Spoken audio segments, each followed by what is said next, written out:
here we are. I turned down here at the next block. Thanks, mister. I'll get off there.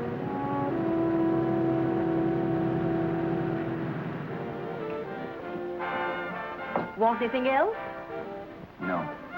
Hey, you. Me? Yeah, you. Where you heading? East. Who's that? I thought if you was heading north, I might be able to help you out. I'm pushing the Salt Lake, and I don't like to ride it alone at night.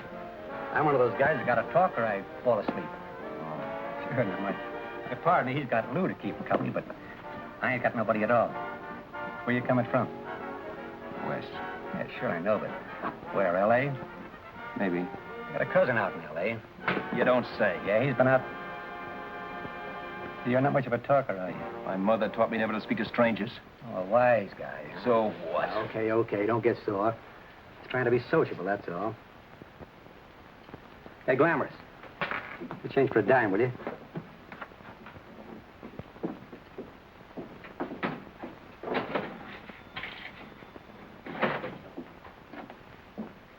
Let's have something quieter this time, Joe. My head's splitting. Is that what's wrong with it?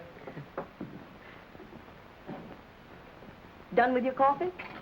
No. And don't rush me, will you?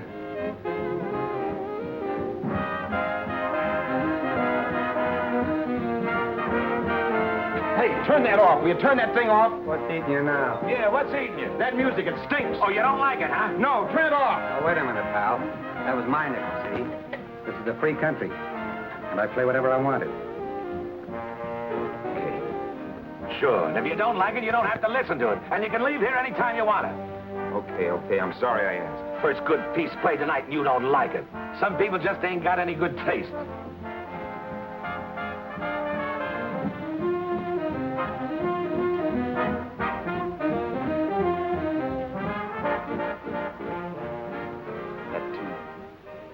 That tune.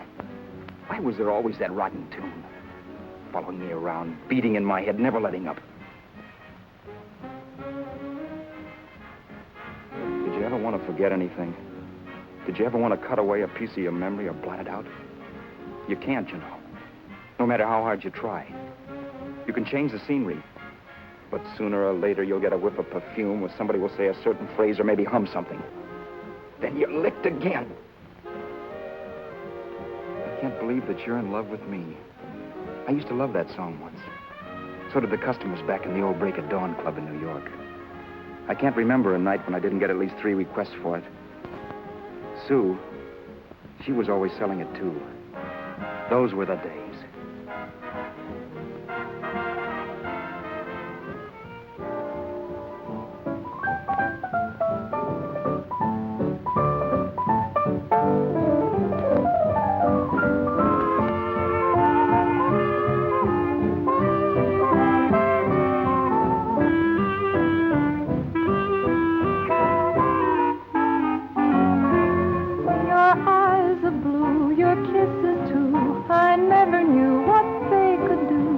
I can't believe that you're in love with me. You're telling everyone you know that I'm on your mind each place you go. They can't believe that you're in love with me. I have always placed you far above me. I just can't imagine that you love me. And after all is said and done, to think that I'm the lucky one, I can't believe that you're in love with me.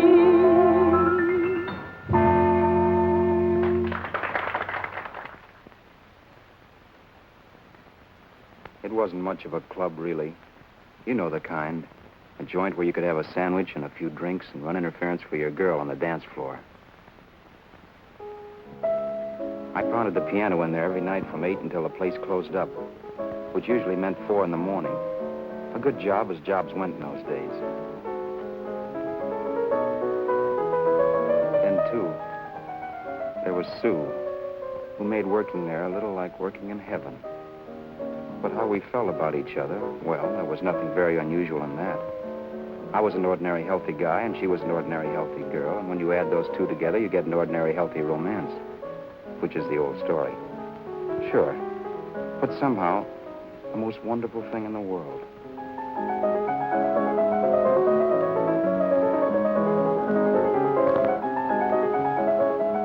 All in all, I was a pretty lucky guy.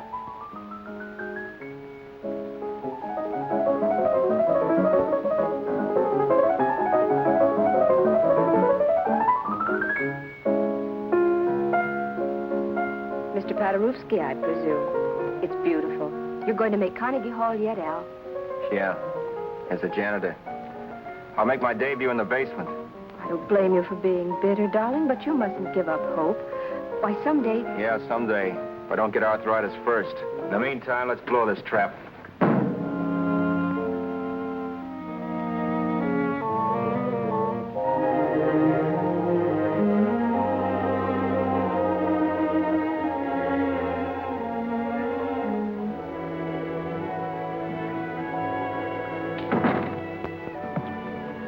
Like to get something to eat, hon? Oh, I don't think so, Al. I lose my appetite working in this flea bag. Let's go home. Okay. I can't stand much more of that dump. Did you see that drunk tonight trying to paw me? No, what drunk? Does it matter what drunk? Say, what's the matter with you tonight, darling? That's the third time you started to tell me something and then stopped. We shouldn't have any secrets from each other, Sue. Next week, we're going to make with the ring and the license. You and me will be a team. Yes, that's right. In the Bush League. I don't get you. We've been struck out. It's a funny way to talk, darling.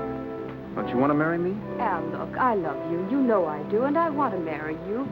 But But not now. Only after we've made good. Sunday, I'm going away. Oh, I know you'll think it's silly. That's why I hesitated to tell you. But I'm going to California. I want to try my luck in Hollywood. that's the most stupid thing I ever heard of. Don't you know millions of people go out there every year and wind up polishing cuspidors? I thought you had better sense. You sound as if you don't think I have any talent. That has nothing to do with it. I'll make out all right. Maybe. But what about me? Doesn't it mean anything to you that you're busting up all our plans? We may not see each other for years? It won't be that long. I thought you loved me. I do. You know I do. Well, here we are. Al, why can't you see my side of it? I'm young. We both are, and we've got all the time in the world to settle down. Oh, really, darling, what I'm doing is the only sane thing to do. I hate the thought of being so far away from you, but we'll be together again someday. Maybe you'll decide to come out too later on. So long. Al, aren't you going to kiss me goodnight? Sure. Why not? Good night.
Roberts.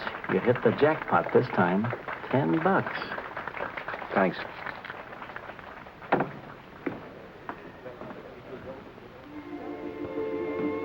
So when this drunk handed me a 10 spot after a request, I couldn't get very excited. What was it, I asked myself? A piece of paper crawling with germs. Couldn't buy anything I wanted. It couldn't... Then I thought of something.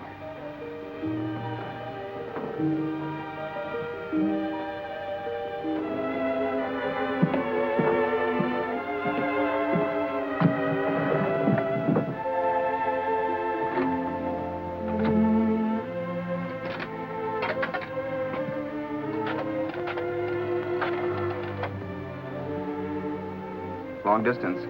I'd like to put a call through to Los Angeles. Miss Harvey. Sue Harvey, Harvey. The number is Crestview 65723.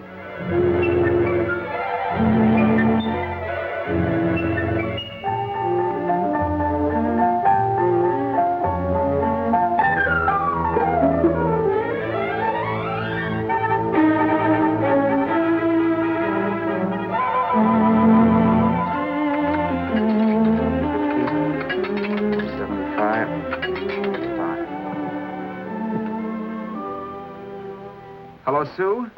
This is Al. Oh, baby, it's great to hear from you, too. What's that? You do? Oh, me too, darling. I thought I'd go batty without you. I just had to... Huh? You're working as a hashlinger?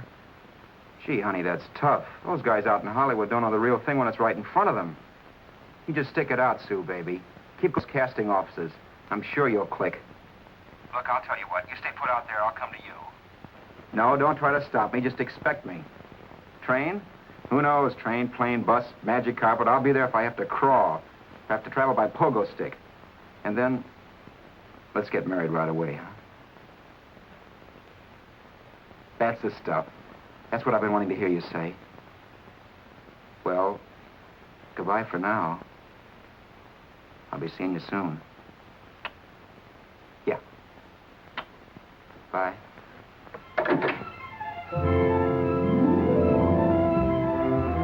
The only way I could cross country was to thumb rides. For even after hawking everything, I only had enough money to eat. Money.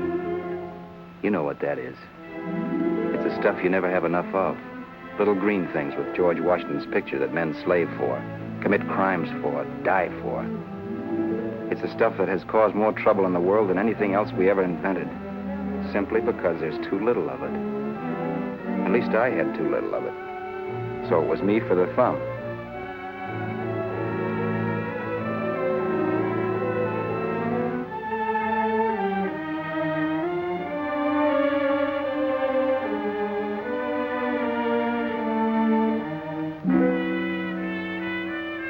Ever done any hitchhiking?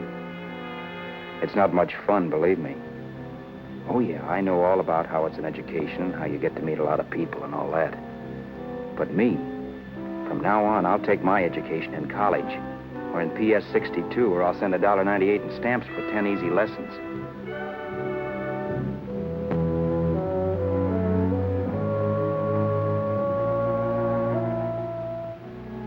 Thumbing rides may save you bus fare, but it's dangerous.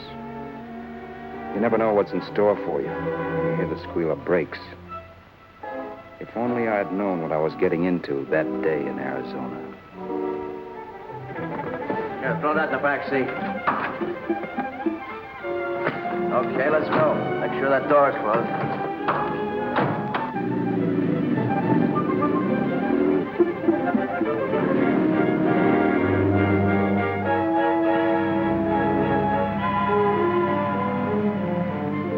You know, Emily Post ought to write a book of rules for guys thumbing rides.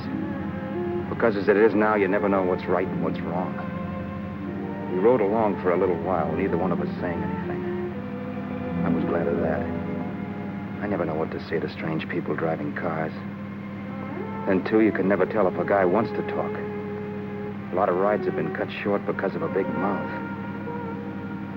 So I kept my mouth shut until he started opening up.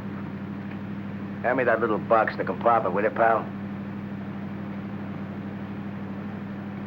Hold the wheel, will you?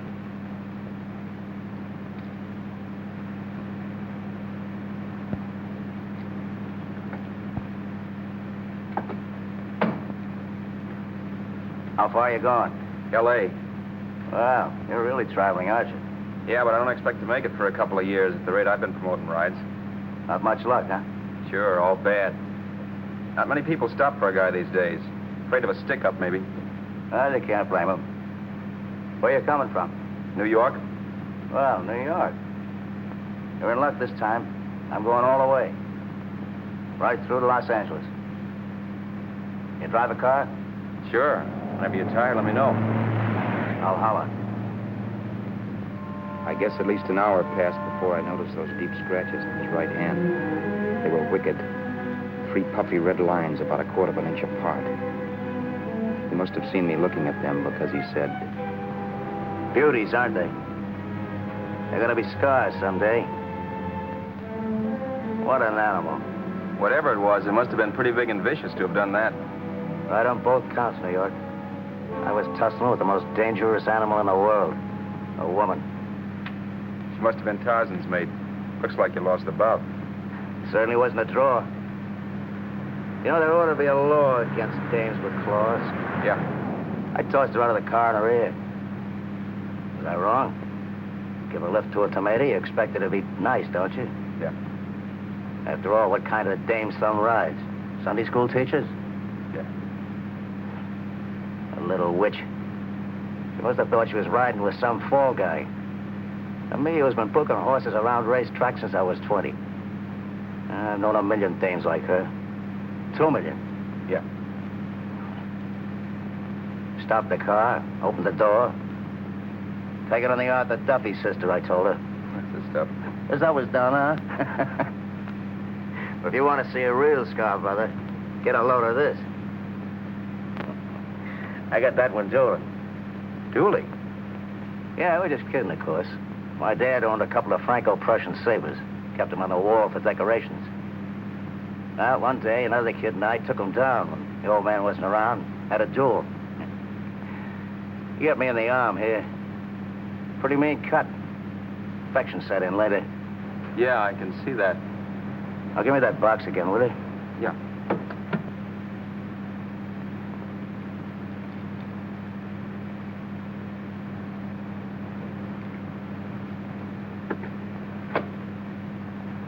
Pain made me lose my head, I guess. I began slashing.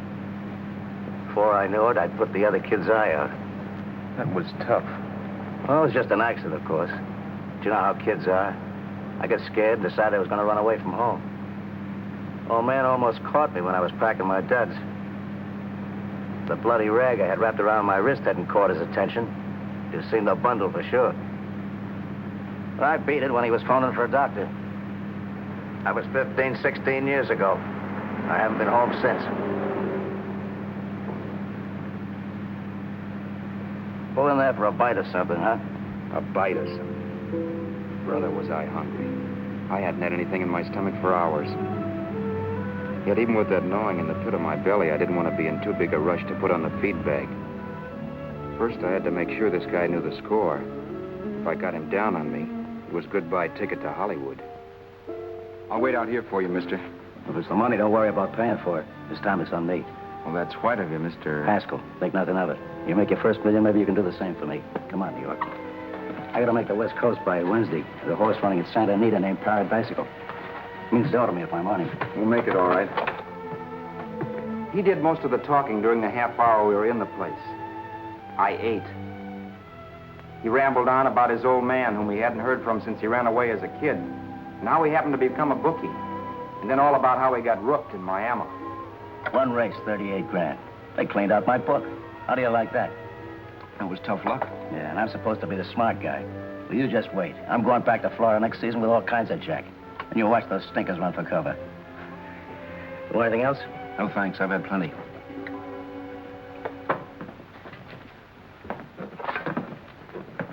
Check there, sister? Oh, just a minute. Your change, sir. Keep it, sister. Oh, thank you, sir. Call again. I'll be waiting outside for you when you finish work. Sharp check, huh?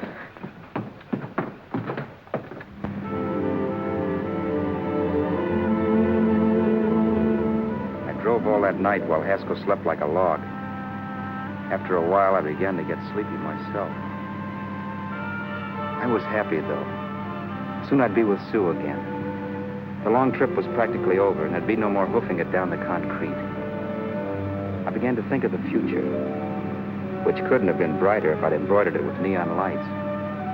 It was nice to think of Sue shooting to the top. It's amazing what a full belly can do to your imagination. Your eyes are blue, your kisses too. I never knew what they could do. I can't believe that you're in love with me. You're telling everyone you know I'm on your mind each place you go. I can't believe that you're in love with me.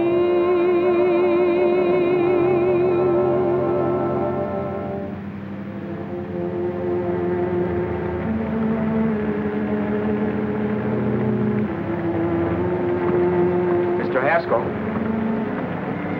Mr. Haskell? Mr. Haskell, wake up. It's raining. Don't you think we ought to stop and put up the top?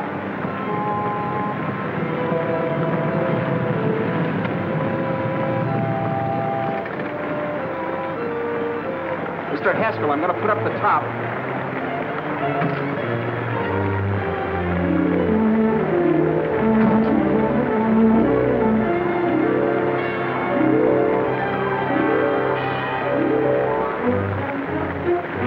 Until then, I'd done things my way. But from then on, something else stepped in and shunted me off to a different destination than the one I had picked for myself. But when I pulled open that door...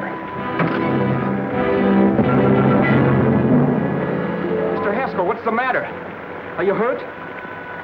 Are you hurt, Mr. Haskell? Start yourself. I'll listen to it. But I know what you're going to hand me even before you open your mouths. You're going to tell me you don't believe my story of how Haskell died and give me that don't make me laugh expression on your smug faces. I saw at once he was dead, and I was in for it. Who would believe he fell out of the car? Why, if Haskell came too, which of course he couldn't, even he would swear I conked him over the head for his dough. Yes, I was in for it. Instinct told me to run, but then I realized it was hopeless. There were lots of people back down the road who could identify me. That gas station guy and the waitress. I would be in a worse spot then, trying to explain why I beat it. The next possibility was to sit tight and tell the truth when the cops came. But that would be crazy. They'd laugh at the truth. I'm not having my head in a noose. So what else was there to do but hide the body and get away in the car? I couldn't leave the car there with him in the gully. That would be like erecting a tombstone.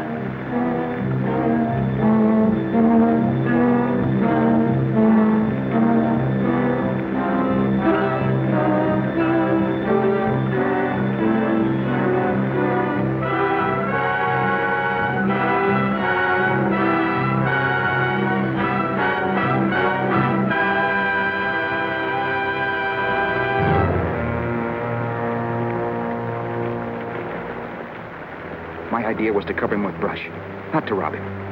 But then I remembered that even if I only drove the car for 100 miles or so, I would need money for gas. Besides, it was stupid of me to leave all that money on a dead man. Not only that, I'd have to take his driver's license in case I was stopped for something.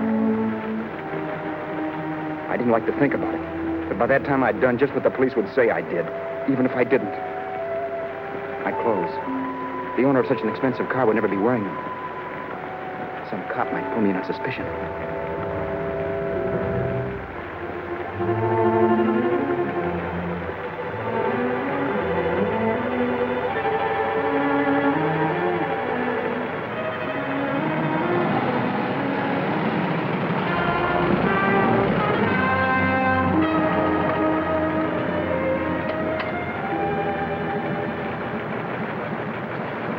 Hey, you, this your car?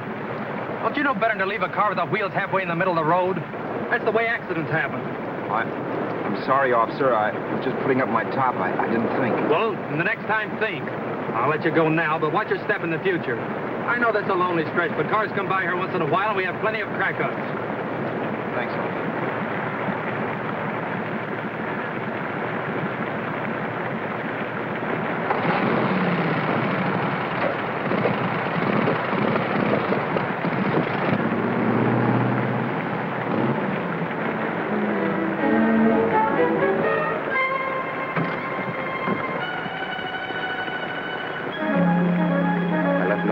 car to give me away as Roberts.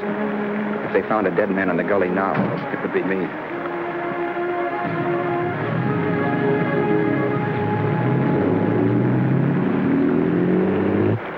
I drove off. It was still raining, and the drops streaked down the windshield like tears.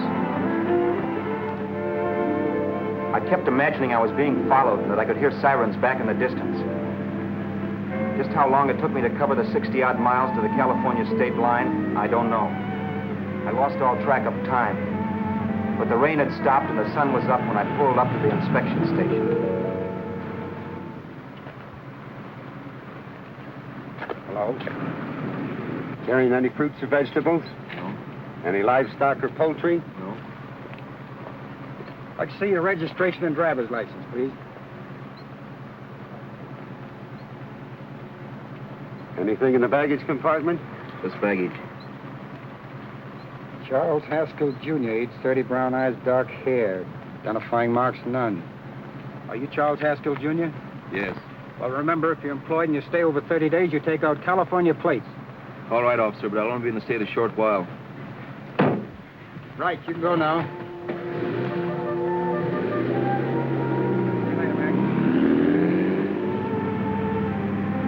I couldn't drive any farther without some sleep. Cops or no cops, I knew I had to hit the hay and hit it hard.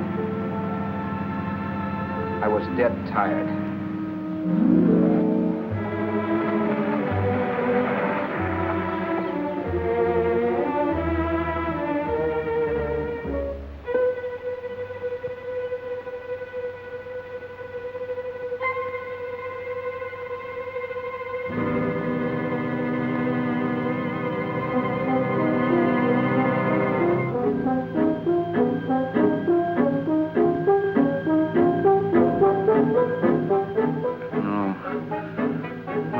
Mr. Haskell.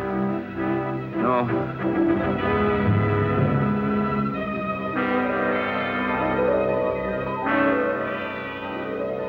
Mr. Haskell, you can't die. I think I did it. No, Mr. Haskell. No. No.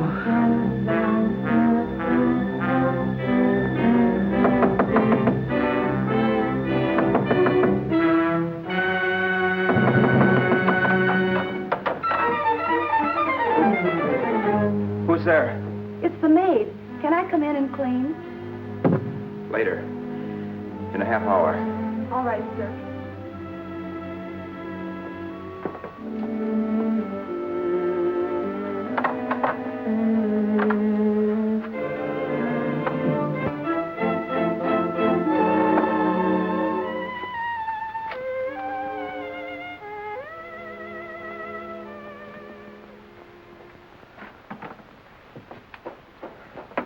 There was no time to lose.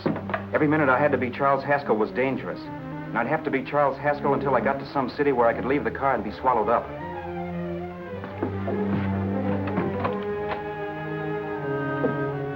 That meant driving the car as far as San Bernardino, maybe even to Los Angeles. In a little town, I might be noticed, but in a city, I should be safe enough. Then, after I ditched the car, I could go on to Sue. But those 5 minutes at the state line made me realize it might be a good idea to find out a little bit about Mr. Haskell. Then, if anybody asked me questions, I could give the right answers. The first thing I found out was that I had $768. This was a lot of jack, but believe me, it was the kind of money I'd rather not have.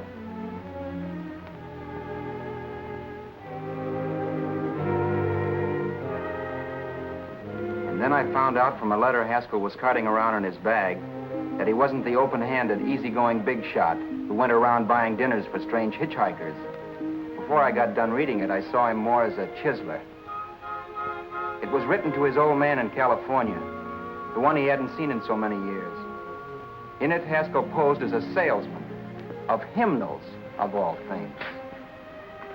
It was easy to see where Haskell expected to raise a new stake for his book in Miami by rooking his old man. That was about all I found out from his effects, and it was enough. I told myself, maybe old man Haskell was lucky his son kicked off. He would never know it, but it saved him from taking a flyer in sacred literature preferred.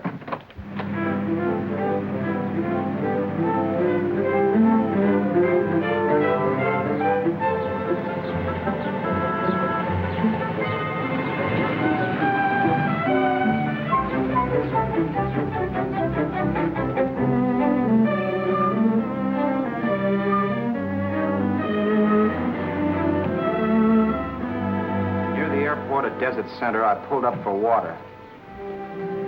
There was a woman. Hey, you! Come on if you want to ride.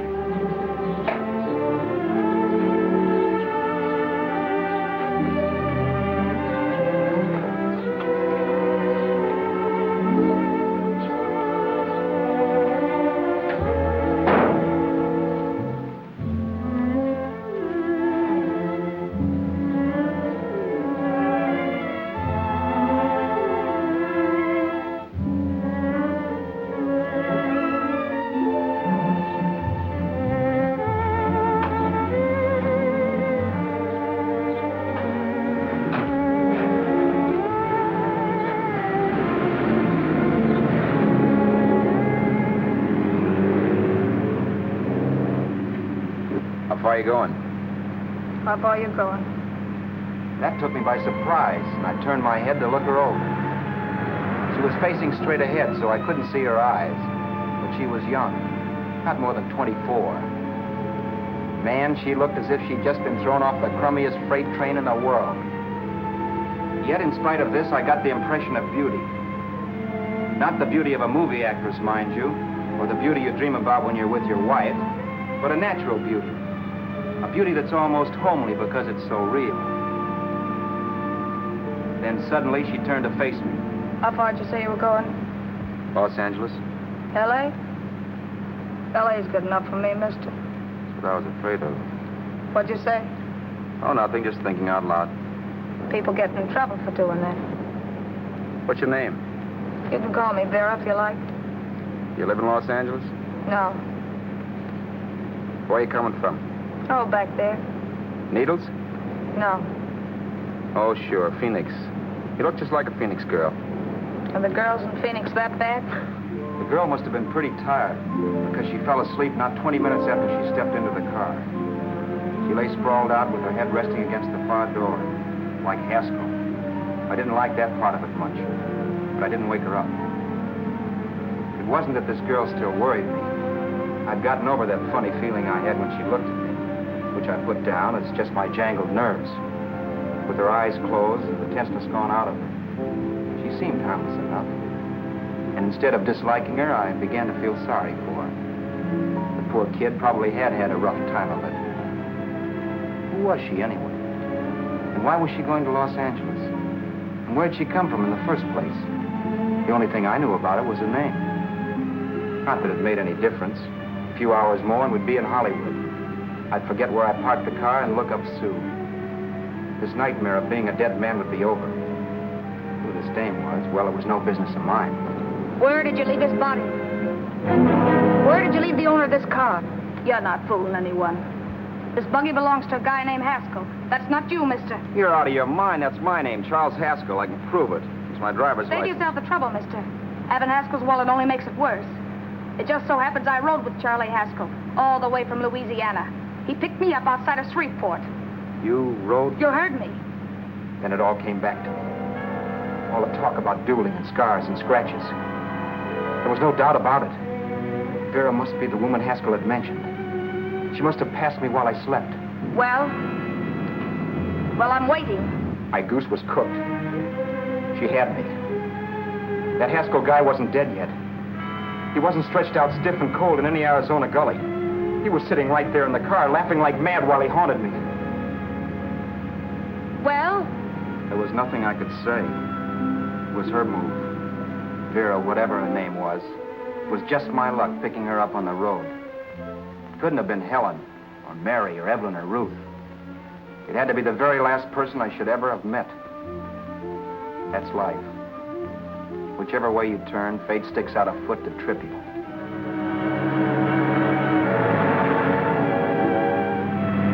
I told her everything everything, but she didn't believe my story. I should have saved my breath.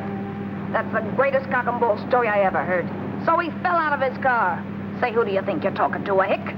Listen, mister, I've been around, and I know a wrong guy when I see one. What'd you do, kiss him with a wrench? Now, wait a minute. What I told you was true. You see, that's why I had to do it.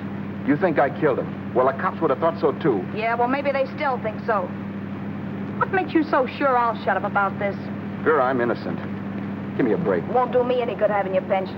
The cops are no friends of mine. Now, if there was a reward, but there isn't. Thanks. Don't thank me yet. I'm not through with you by a long shot. Let's see that roll.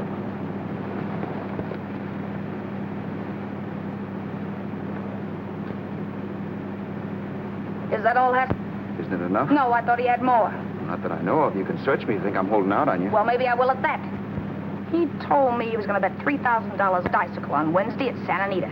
He was stringing you along. He meant 300. Maybe. Sure, $3, 300. He was a piece of cheese, a big blowhard. Listen, mister, don't try and tell me anything about Charlie Haskell. Remember, I knew him better than you did. Okay, then you knew he was a four-flusher. That explains the $3,000 bet. I'm not so sure he didn't have that $3,000. Why should I believe you? You got all the earmarks of a cheap crook. Now, wait a Shut minute. up. You're a cheap crook and you killed him. For 2 cents, I'd change my mind and turn you in. I don't like you. All right. Don't get sore. I'm not getting sore. But just remember who's boss around here. If you shut up and don't give me any arguments, you'll have nothing to worry about. But if you act wise, well, mister, you'll pop into jail so fast it'll give you the bends. I'm not arguing. Well, see that you don't. You know, as crooked as you look, I'd hate to see a fella as young as you wind up sniffing that perfume that Arizona hands out free to murderers. I'm not a murderer. Of course you're not. Haskell knocked his own head off. He fell. That's how it happened, just like I told you. Sure, and then he made you a present of his belongings. I explained why I had to do skip that. it. Doesn't make a difference one way or another. I'm not a mourner. I liked Haskell even less than I like you. Yeah, I saw what you did to him. What do you mean? Those scratches on his wrist. Sure, I scratched him. I'll say you did. So your idea was to drive the car a little way, maybe into San Bernardino, and then leave. You weren't going to sell it? Sell it? You think I'm crazy? Somebody else's car? See, all I want to do is leave it somewhere and forget I ever saw it. Not only don't you have any scruples, you don't have any brains. I don't get you. Maybe it's a good thing you met me. You'd have got yourself caught, sure. Why, you dope. Don't you know a deserted automobile always rates an investigation? Huh? Look, the cops find a car. Then they get curious. They wonder where the owner is. So, all right, they don't trace Haskell. They trace you. I never thought of that. The only safe way to get rid of the car is to sell it to a dealer. Get it registered under a new name. Say, stop at the next store. I want to get a bottle and do some shopping before we hit L.A. Okay. As soon as we find a place, I'll drop you off and pick you up later. Nothing doing. You're coming in, too. From now on, you and I are like the Siamese twins. Have it your way, but I don't get the point. The point is, I don't want you to get lost. I'm not going to beat it if that's what you're afraid of. I'll say you're not. Well, I'm going to see that you sell this car so you don't get caught. Thanks. Of course, your interest wouldn't be financial, would it? You wouldn't want a small percentage of the profits. Well, now that you insist, how can I refuse? 100% will do. Fine. I'm relieved. I thought for a moment you were going to take it all. I don't want to be a hog. A few hours later, we were in Hollywood. I was recognizing places Sue had written about. It struck me that far from being at the end of the trip, there was a greater distance between Sue and me than when I started out. Vera wasn't kidding with that Siamese twins crack.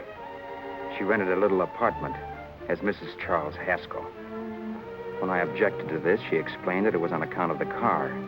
A dealer might think something was funny if he called and found we were using different names.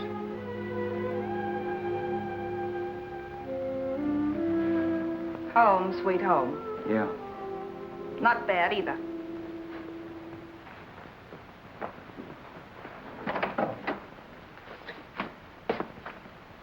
In case there's any doubt in your mind, I'll take the bedroom. Yeah. Sure is stuffy in here.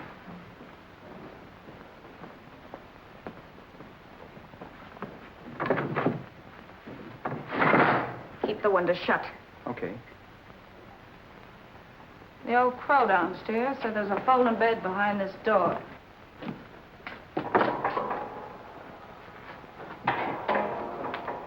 You know how to work it? I invented it. Some joint. One can't have everything.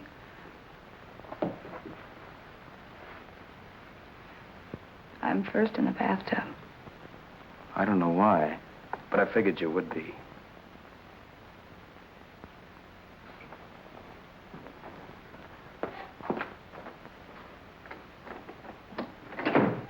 Boy, oh boy.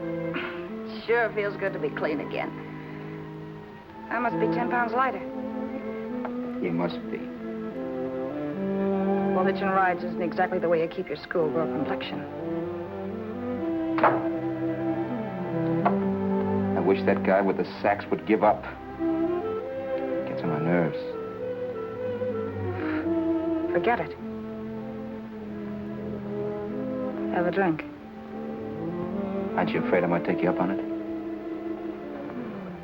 If I didn't want to give you a drink, I wouldn't have offered it. Why be a sorehead, Roberts? You got yourself into this thing. You should be grateful I'm not turning you in. Why, if I wasn't regular, you'd be in the pen this minute, being photographed, fingerprinted, and being pushed around by the cops. So cheer up. Get rid of that long puss. Or is your conscience bothering you?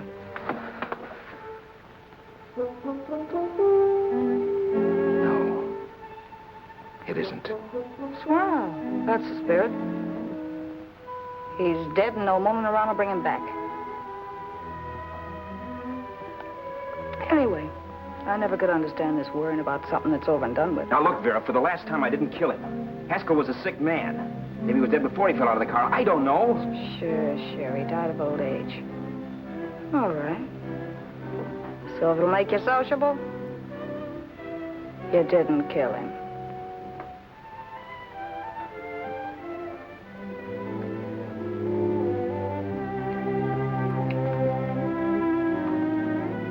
Thanks.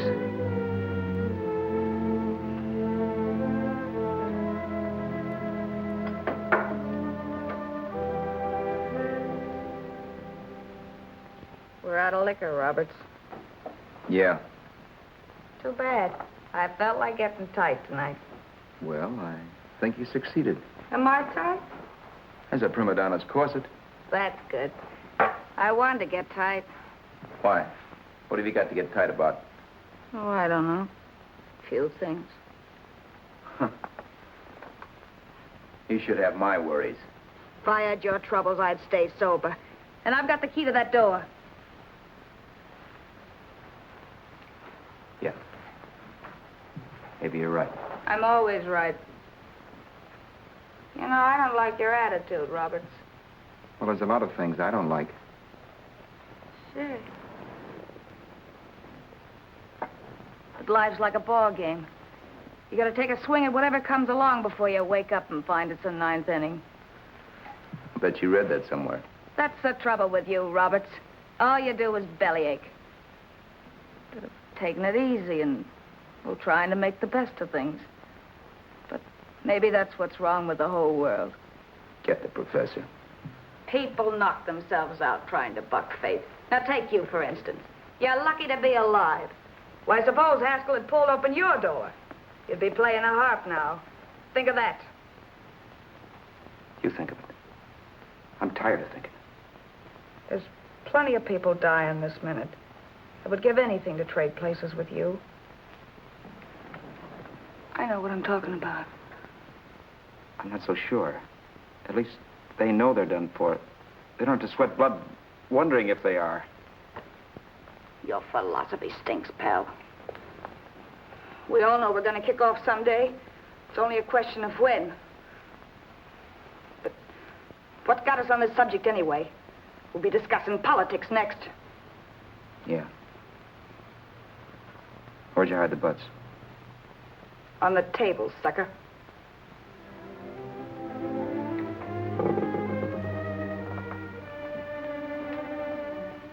We bored each other with conversation for a couple of hours longer. Every 5 minutes, one of us was wishing we had another bottle or a radio or something to read. Then finally, we ran out of chatter. I know it's only 11 o'clock, but I want to get up early and make the rounds of the used car lots. No hurry about that. We got all the time in the world. Maybe you have, but if you think I want to stay cooped up in this place any longer than I have to, you're batty. It's not a bad place. Pay plenty for diggings like this in New York. I wouldn't like it if it was the Ritz.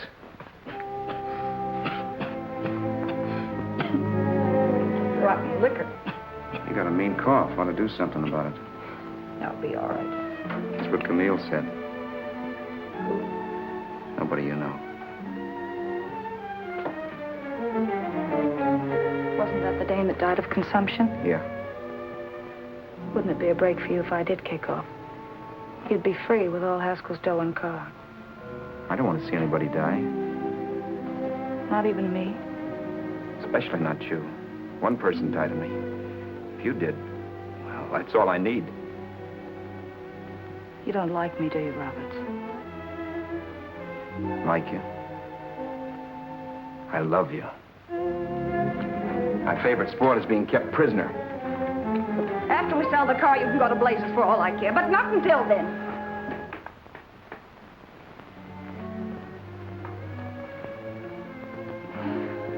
I'm going to bed.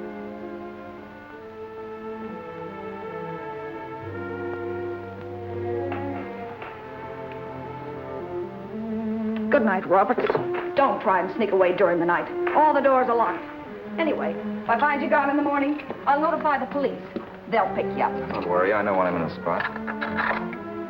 Well, good night. I hope that portable rack isn't too uncomfortable for you. Don't lose any sleep over it, will you, Vera?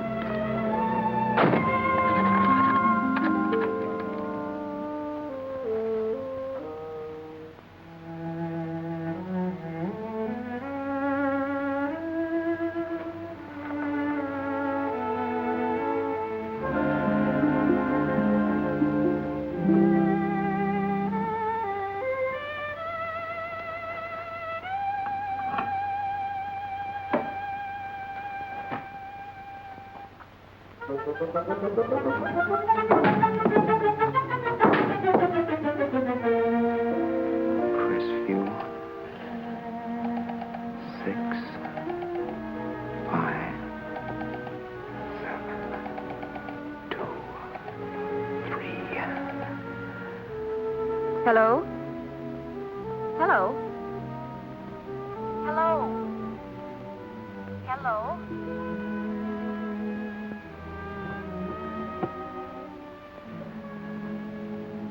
No. Not yet, darling. Tomorrow. Maybe. If this were fiction, I would fall in love with Vera, marry her, and make a respectable woman of her. Or else she'd make some supreme Class A sacrifice for me and die. Sue and I would bawl a little over her grave and make some crack about there's good in all of us. But Vera, unfortunately, was just as rotten in the morning as she'd been the night before. All right, I'm coming. Look, Vera, it's almost noon. So what? The dealers will be there all day? They'll be there all year, too, but that doesn't mean I'm going to wait that long. Shut up. You're making noises like a husband. Well, do I rate a whistle? You sure do, but let's go. Let's go, let's go. I spent $85 in 2 hours preparing bait, and all you can say is let's go. Come on.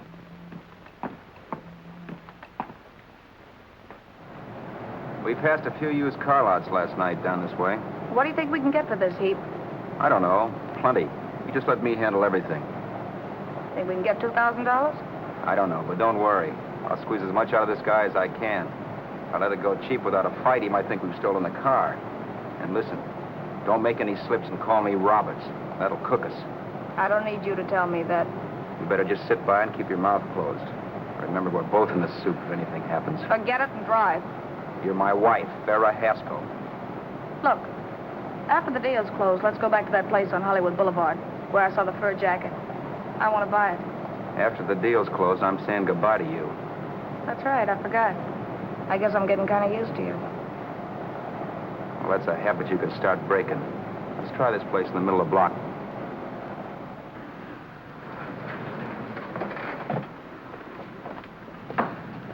Good afternoon. What can I do for you? We're interested in selling a car. If the price is right. Well, if it's in good mechanical condition, it should blue book for about $1,600. Tony, take a look at this motor. 1,600. Are you kidding?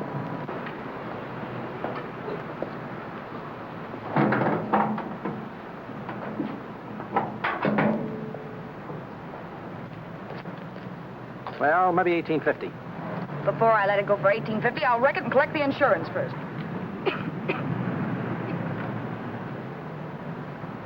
Lady, this motor's seen a lot of driving.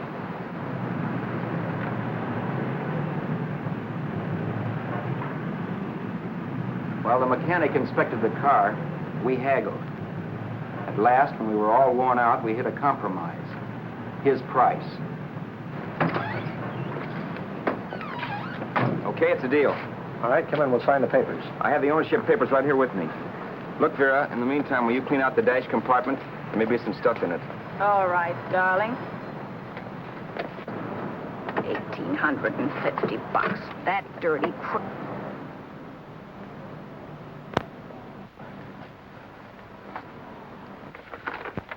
New York, huh? Yeah. But you bought the car in Miami. Yeah. Well, now let's see about the insurance. We can either have it transferred or canceled. What kind of insurance do you have, Mr. Haskell? Well, aren't all the papers there? I don't see any. Surely you know what type of insurance you carry in the car. The name of the company? Yeah, but, Well, if you'll just tell me the name of the company, I'd be very glad to take care of all the details. well, Did you sign the papers yet? not yet. Well, don't. We're not selling the car. Well, wait a minute, Mrs. Haskell. Come on, darling. What's the matter? You changed your mind? Yes, I'm sorry. I guess I have. But, Vera... Let's go.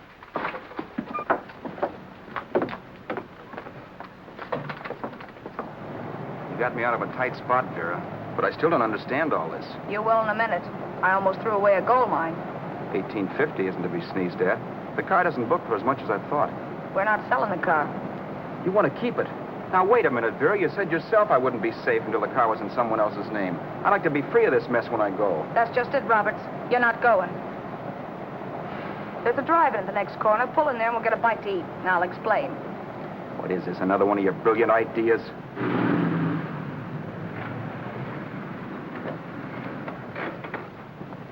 Oh, I take your order? Make mine a ham sandwich and coffee. And for you, sir?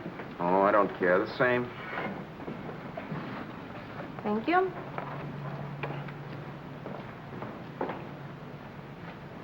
Get this, Vera. I've been pretty patient so far. I've done everything you asked me to do, but no more. Shut up. You've taken Haskell's money.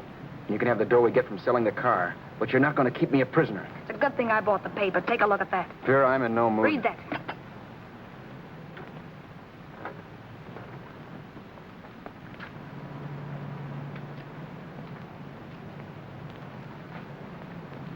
No.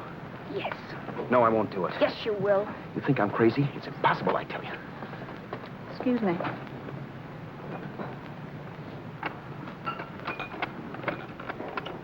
Blow the horn when you're through. No one could possibly get away with an act like that. He'd be wise to me in a minute. Don't be yellow. You look enough like him. The same coloring and the same build.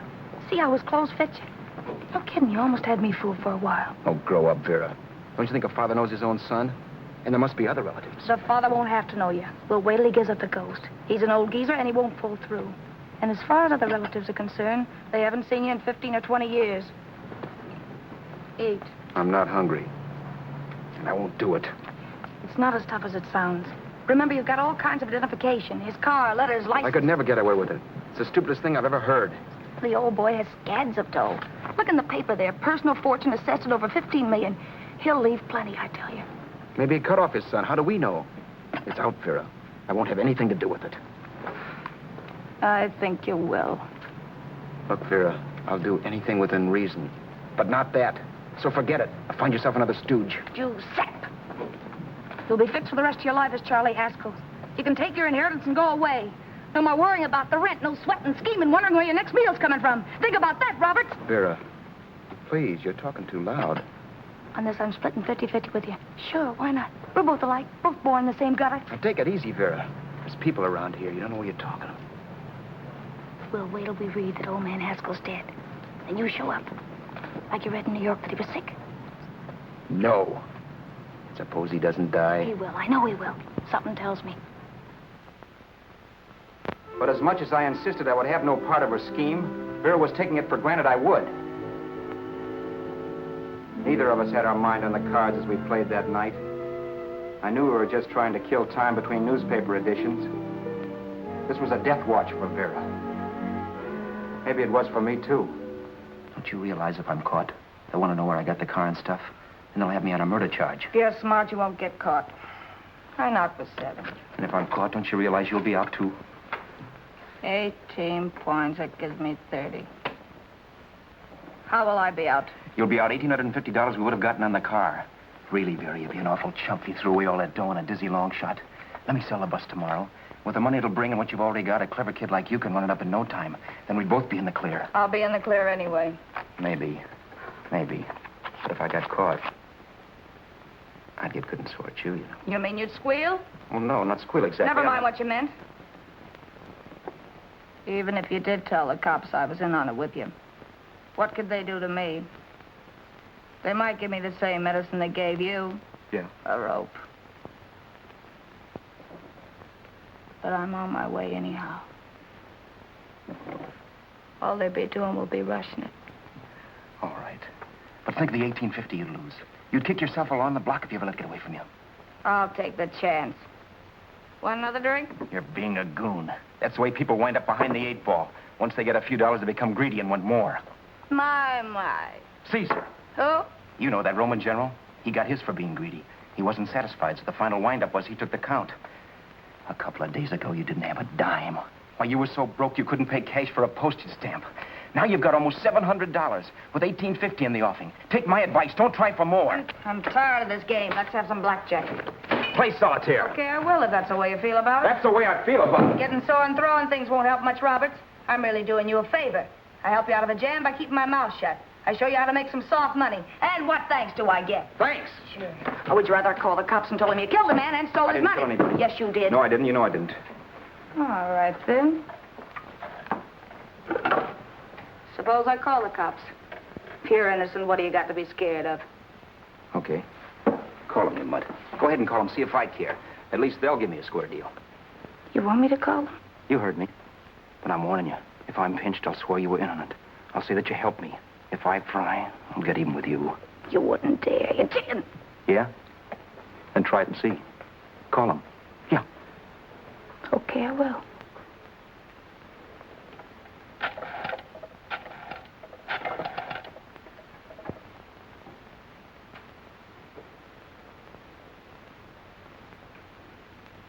Information? I want the number of the Hollywood police station. Okay, I got it. Thanks. Wait a minute, Vera. You wouldn't do that. Wouldn't I? Give me that and I'll show you if I would. Take it easy now. Let's talk this over. This was early in the evening, and the conversation, while hectic, was at least pitched low. But as the minutes passed, and more obstacles to her plan popped into my head, the air got blue. Each word coming from our lips cracked like a whip. I reminded her that as Charles Haskell, I didn't even know my mother's name, where I'd gone to school, the name of my best friend, whether I had an Aunt Emma or not, my religion, and if I'd ever owned a dog. I didn't even know what my middle initial stood for. I also pointed out that the real Haskell had a scar on his forearm. His people never saw that scar. He told me he ran away right after putting out the kid's eye. Yeah, but his father knew he was cut. It'd have to be some kind of a mark. So what? The old man's dead, or will be. I hope by tomorrow morning's papers. Anyway, you could cut yourself a little, couldn't you? Boy, for that kind of dough, I'd let you cut my leg off. You're drunk and you're crazy mad, Vera. Turn me in if you want to, but I won't get mixed up in this. Besides, how do we know Haskell was such a phony? Maybe he wasn't the man's son at all. Maybe he just dreamed it up. Well, dreaming or not, you won't be dreaming when the law taps you on the shoulder. There's a cute little gas chamber waiting for you, Roberts. And I hear extradition to Arizona's a cinch. Where's that phone? Vera! Leave me alone. Vera! Here. I want a phone. Call police. I hate you, you stinker. You leave me alone. I'll let you alone when you promise to leave the phone where it is. You're drunk. You don't know what you're doing. You're hurting me. Will you promise? All right.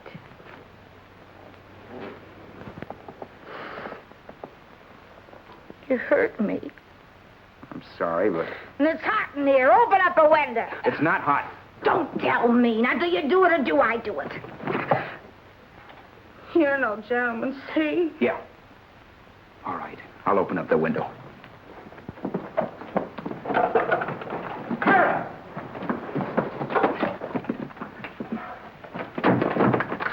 Vera, open the door. Please open the door. Vera, open the door. Don't use the phone. Listen to me. I don't like you, Roberts. You're no gentleman, see? You hurt my hand, and I'm going to get even with you. If you don't open the door, I'm going to kick it down, Vera. Vera, don't call the cops. Listen to me. I'll do anything you say. Vera, let me in. I'll break the phone.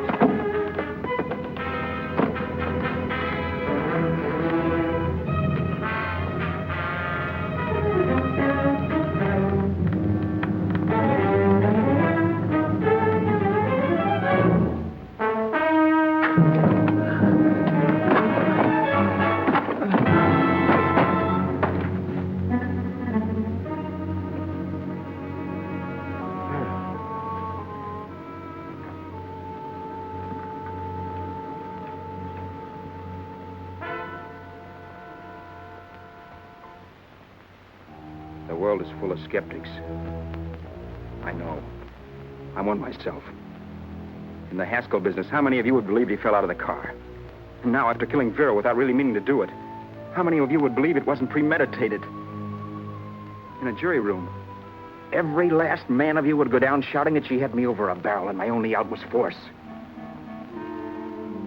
The room was still. So quiet that for a while I wondered if I had suddenly gone deaf. It was pure fear, of course. And I was hysterical. But without making a sound. Vera was dead. And I was her murderer. Murderer. What an awful word that is. But I'd become one. I'd better not get caught. What evidence there was around the place had to be destroyed. And from the looks of things, there was plenty. Looking around the room at things we'd bought was like looking into the faces of 100 people who'd seen us together and who remembered me. This was the kind of testimony I couldn't rub out. No. I could burn clothes and hide bottles for the next 5 years. There'd always be witnesses. The landlady, for one. She could identify me. The car dealer, the waitress in the drive-in, the girl in the dress shop, and that guy in the liquor store. They could all identify me. I was cooked. Done for. I had to get out of there. While once I'd remained beside a dead body, planning carefully how to avoid being accused of killing him, this time I couldn't. This time I was guilty. Knew it. Felt it. I was like a guy suffering from shock. Things were whirling around in my head. I couldn't make myself think right. All I could think of was the guy with the saxophone and what he was playing. It wasn't a love song anymore. It was a dirge.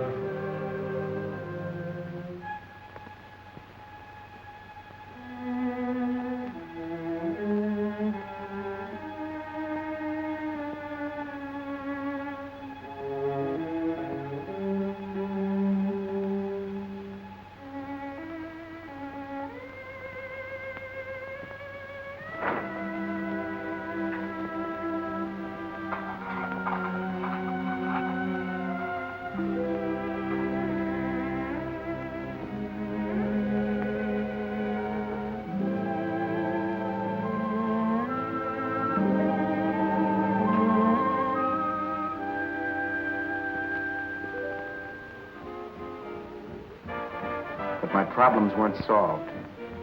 I had to stay away from New York for all time. Because Al Roberts was listed as dead and had to stay dead. And I could never go back to Hollywood. Someone might recognize me as Haskell. Then, too, there was Sue. I could never go to her with a thing like this hanging over my head. All I could do was pray she'd be happy.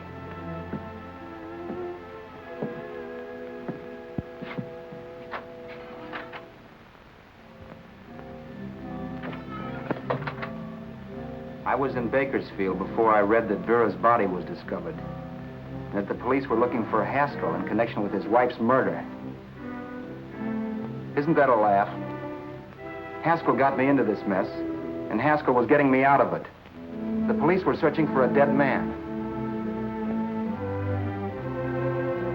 I keep trying to forget what happened. And wonder what my life might have been if that car of Haskell's hadn't stopped. But one thing I don't have to wonder about. I know. Someday a car will stop to pick me up that I never thumbed.